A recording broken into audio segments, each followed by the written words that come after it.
cool. Might not be my best angle, but It's a good enough angle. So we're talking about cutting. Just Yes. so that everybody knows. Go ahead. no, I think that for me, I think it was always. I think that it was more of a release. So it didn't have anything to do with trying to get the attention that people thought that it had to do with, but rather so much emotional pressure that the physical pain helped alleviate. I loved the physical pain. Yeah. And I'm not gonna lie, it sounds crazy, but I also loved watching myself bleed. Mm-hmm. I loved watching The feeling of it sounds crazy. that really hot feeling, right when you start like bleeding, that hot feeling is like such a calming. It always calmed me down like almost immediately, and it was something about it was so comforting. Just that nice slice, and it's just like. And then after you get that high from the pain, then I get the high from watching the blood, and Yeah.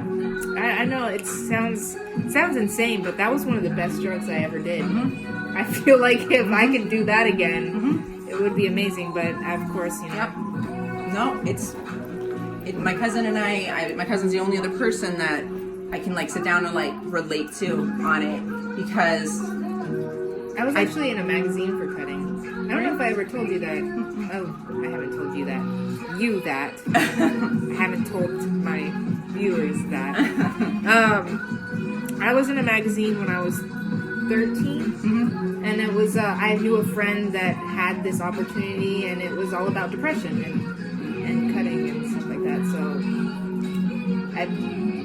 the tagline for it was, "When I cut myself, I'm blaming myself for being me." And quite honestly, that has so much to do with it. It does. You have guilt for being the way you are because you're not the way that others. I hated myself. That was really what it was. I hated myself, and it felt good to punish myself. And I think that also comes from history. I don't know if I'm sure you know this. The Christians that used to beat themselves. Yeah. Yep. This is, it's funny because I am putting on my channel, listening to the songs while we're talking. I was showing her my channel, actually. That's why we decided to do this video. Yep. It's a good mellow atmosphere. Safe spaces. I appreciate it, too. I feel like I made a new friend today, so I just met her today, and we are now going to be best friends. Yeah, we are. It's done. It's a done deal. It's totally a done deal.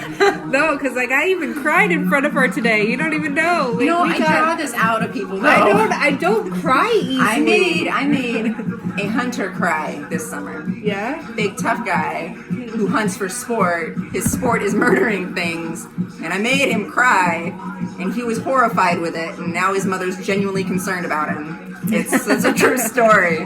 Yep. No, That's awesome. I was actually very pleased with myself over that.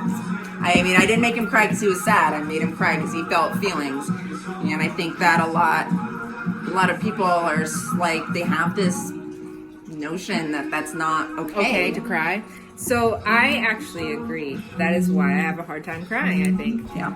Also, cutting has to do with why I have trouble crying. So when I used to cry really hard, I ended up cutting. That's how it always was when I was a teenager. I would cry, and my immediate reaction would be to heal myself, give myself that drug, take away the pain by adding another pain. But it was my drug. Yep. Nothing used to calm me down more than that. That's what calmed me down. Seriously though, right? Like It was so relaxing, and it's hard to talk about it and not think back on how it felt in those moments, because I have to admit, like, I could go back to that moment right now and like just cut myself and try to feel that again, but I can't cut myself anymore. I feel like I know what the damage could be now. That's what it is. That's really what it is. That's all it is. I know what damage. I know what I could do to myself.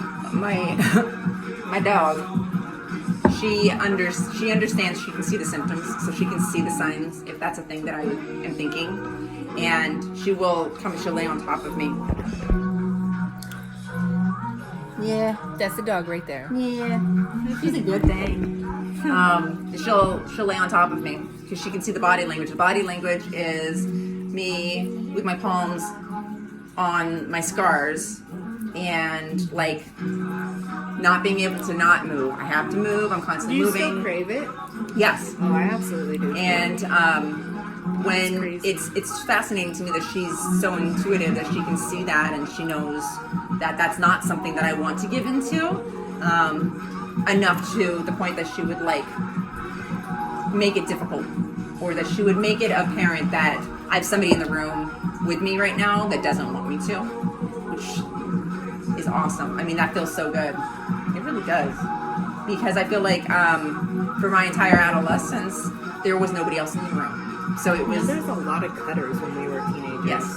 It was a big deal back when we were teenagers. I remember my mom, actually, before I ever started cutting, my mom showed me this video because they had a feeling that I would become a cutter. Mm-hmm. So they showed me this movie about a girl who would just cut herself everywhere. And I remember watching it, and she's like cutting her thighs and cutting her stomach. And I just remember, oh my God. And I was like, oh, this is really intense. But I just remember thinking the very next time I cried, I broke a mirror, I punched it, and it wasn't like I was trying to cut myself, but I punched the mirror and I looked down at the pieces and I'm seeing my face in the pieces and I just think to myself, I could just cut myself right now. I could just cut myself. And I think that watching that video made me want to do it more than made me want to do it less. But I know that my mom did it to help me. I know that people were worried about me. I had issues.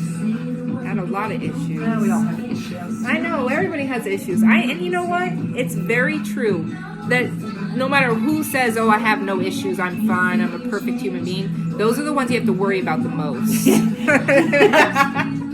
I know, I married one. It was a mistake. Well, I've been with some too, so yes, you're perfect. Okay. Tell me about that perfection one more time. As we get into a huge argument. No, you're not perfect.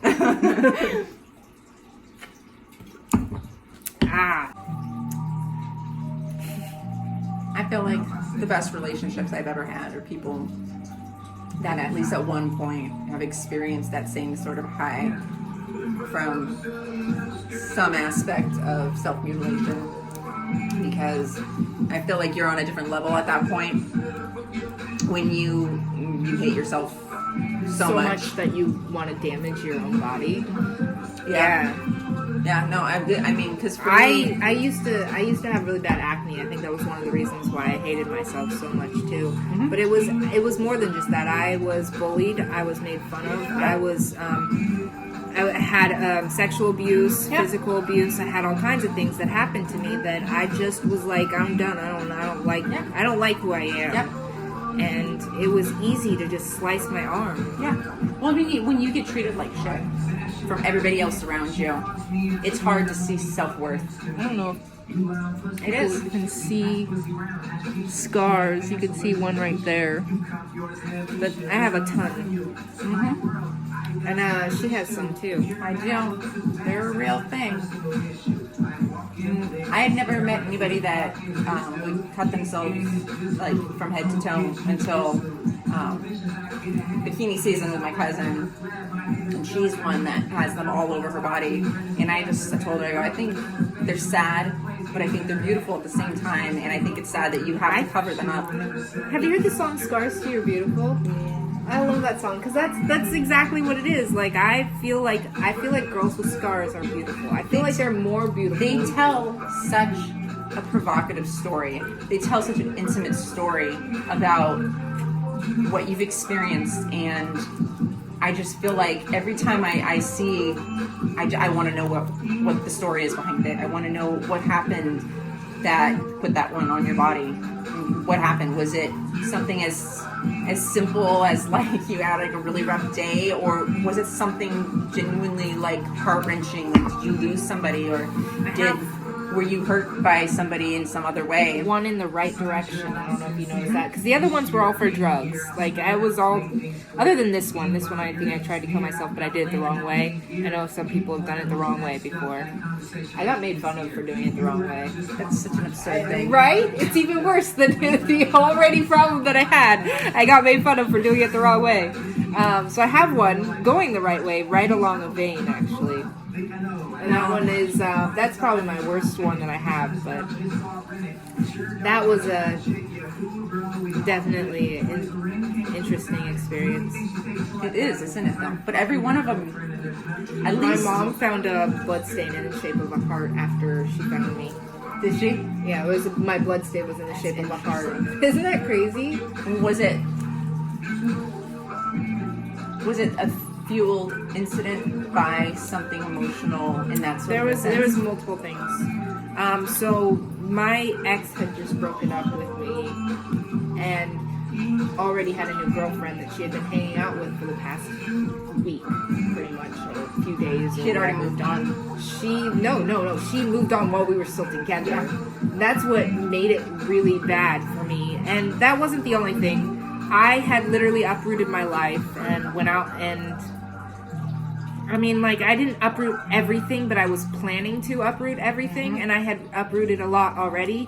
I was planning to move to another state, and I was already there, and I already had gone through the motions and the notions and everything that you had to do to talk about or figure out how to move there. And I didn't even have a return ticket at the time. None of that. And then she told me I had to leave because we were living out of motels. We were living out of motels for months. For a couple months there, we were living out of motels because she had nothing. And the people that she had been living with, she left because they didn't want me there anymore. And this was in a very conservative state, but it's funny because her person that she was living with was gay. So I don't know. It was weird, but I had to come back, and I was really jealous of her and her ex because they were really close still, and they had been together for 2 years, and she said that she was always going to be in love with her. And that to me was like... That sounds like a warning, doesn't it, though? It did sound like a warning, okay? But at the moment, I didn't care. I was like, I loved her. You know what I mean? Like, I loved her so much. And I didn't have that experience that she had. You know, of that always loving that person. I think now I do. Like, I will always care about people. There are people in my life that I've dated. My last ex, the ex before that.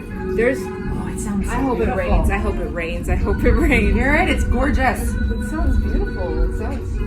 That sounds so otherworldly. That Wow, sounds like... that was like a real... That sounds like it like makes it like brings emotion out. Like when the planet You know makes, that actually water, in a spiritual sense, actually represents emotions? I just love it though. I love it. Something about it makes me feel like what's around me like is being vulnerable and like expressing its emotions as well. Well, it's God crying, or the sky crying. Oh, just Somebody's crying when it rains, right? Yeah.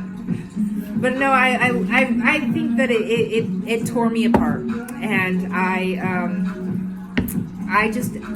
had already like been pretty much had to move back in with my mom. I had to leave my cat with her, and that's like my baby. There was just a lot of things that were happening in my life. I had already been dealing with my mental health, you know, the hearing, seeing, feeling things. I talk about it online already.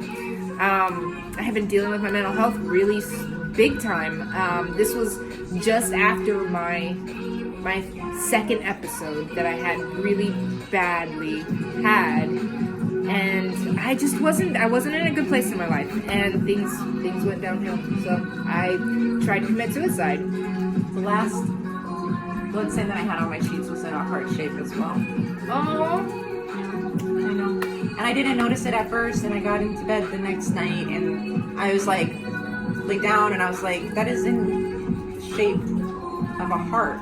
And every time that I cut my arms, I will sleep with the inside of my arm on my chest, like right in between my breasts, like right like that, and I will sleep almost on it, and the pressure will stop the bleeding. And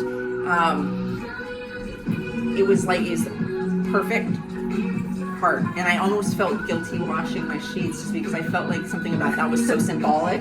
Yeah, right? You know, I was just like... I never got to see the sheets. So I was in the hospital when my mom found the heart shape. She didn't want to go in that room for weeks on end after, or maybe it was just a week, after I had done it, and I was in the hospital. And then I also went to another care facility after that, like a crisis center. And so she didn't want to go in there, and then she ended up going in there, and she told me later on that when she went in there, she looked at the bed, and it was literally in the perfect shape of a heart as well, and it was really big, and it scared her. It gave her a lot of, it's feelings. There were feelings attached to that. Yeah, because it wasn't just blood. My mom has also tried to commit suicide, so she understands it in a lot of ways. But I know that I would have. And I get, people always say that you're being selfish when you try to commit suicide because you're leaving behind so much pain. Mm-hmm. And I don't know if that can be really understood in some way if you had actually been in that position. Mm-hmm. Like, I think that people see it better when they've been in that position, because it's not like I'm sitting there being selfish. I'm in pain. I'm in massive pain. Isn't it selfish to want to keep me in pain? Mm-hmm. And I say that, and I know that sounds like, okay, well, now you're being selfish and saying that your pain matters more than theirs. And I'm not saying that.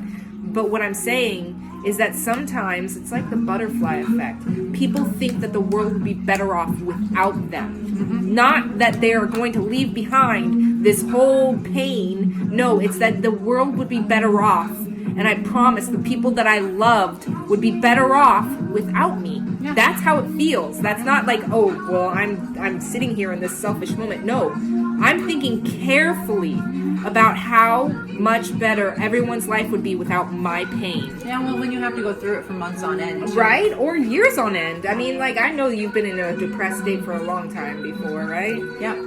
And for me, like, my suicidal thoughts they lasted for about 2 months before I acted on them. But, I mean, I just felt like, this just makes sense. I mean, this just makes sense.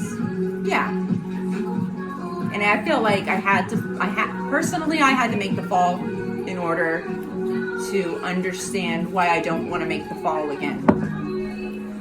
For me, I had to fall to the bottom of the well to see that there is light up there. It's just gonna hurt like hell to get back up. But I can fucking do it. And the bottom of the well is really cold and it's really fucking lonely, and I don't want to fall back down there. But if I do, I can always climb back up. Yeah, but I don't know. For me, it's so hard to climb out of that hole. It's hard to climb out of the hole before you hit the bottom. But for me, once I hit the bottom, it was like I could see how to climb out of the hole.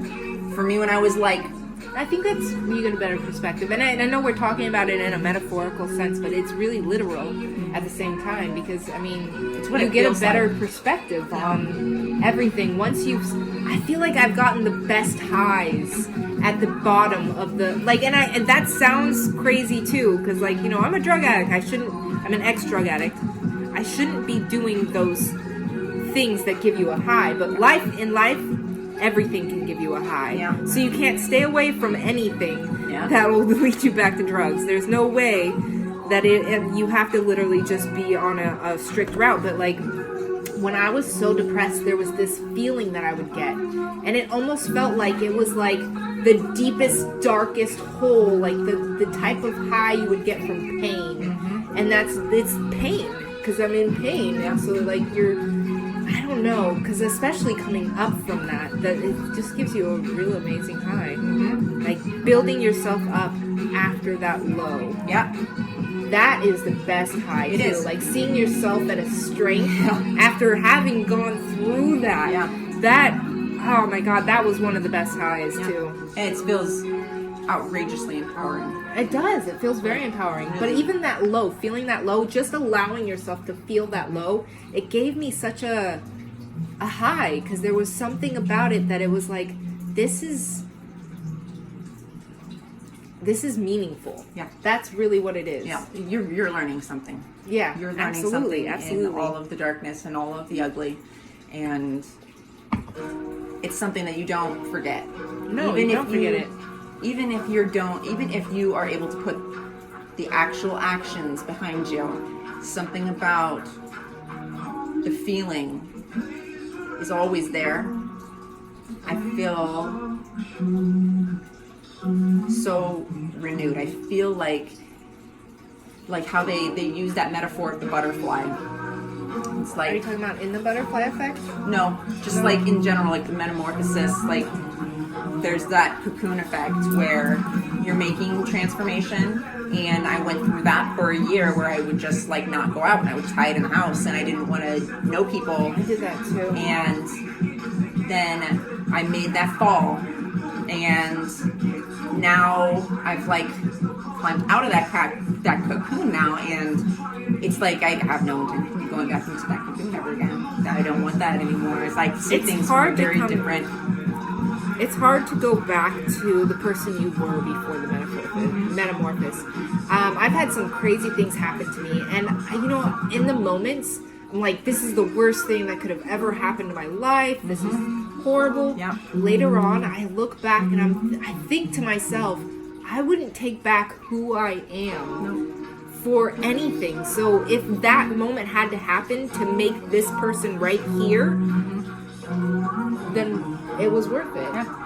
No, and the amount of BS that I've experienced just in 2019, I think is enough to total a lot of people. And I feel like so much stronger as a person now that I have this new outlook of everything. So now when things happen, like I found out that all my information had been put on the internet, and have random people calling me, soliciting me, and people, I feel like people have done that to me too. And it sounds like a paranoid thought. That's why I don't ever say that out loud, because like I have, in my diagnosis, there's the idea of paranoia. You know what I mean? So like I try to not be my diagnosis so much that when I think of something that sounds paranoid or whatever, I'm like, nope, that can't be true. Nope, throw that out. I don't want to be my diagnosis. I just look at it as like, you know what? This is a moment of growth, so we're gonna grow from it. I do not let it. I woke up this morning with 2 new messages from I don't know who. And I feel like 3 months ago I would have been like genuinely scared about that. It would have caused a lot of fear for me. Like they have my number. That means they're trying to find me. They want something That would from be scary, me. especially if you wonder if the phone number can actually lead you back to your house, and you have a son. That would be insane, right? Yeah, I mean, and this last time, they posted my house. Are you serious?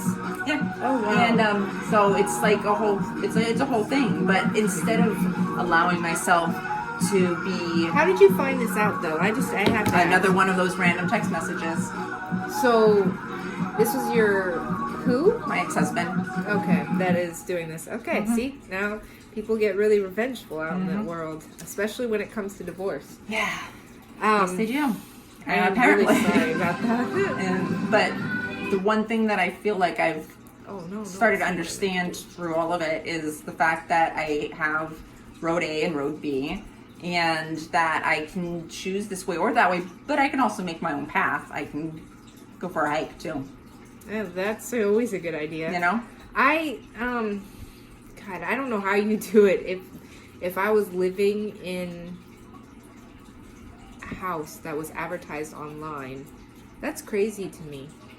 I don't know how you Oh well, I'm I've gonna got throw on it. This song right here. I have been but I've got this like wanting to fierce, show you this song, but I've been going through the. I have the this list fierce of war stuff. dog here, and Oh, she's she's so savage. This reminds me of my dog Bailey, because like we would always say, "Oh yeah, we have a guard dog," but he would probably lick you to death. Yeah, that's right. That's what the little bean does do. Yeah, but I bet you if she was in trouble, because we found out pretty easily that if we were in trouble or if my sister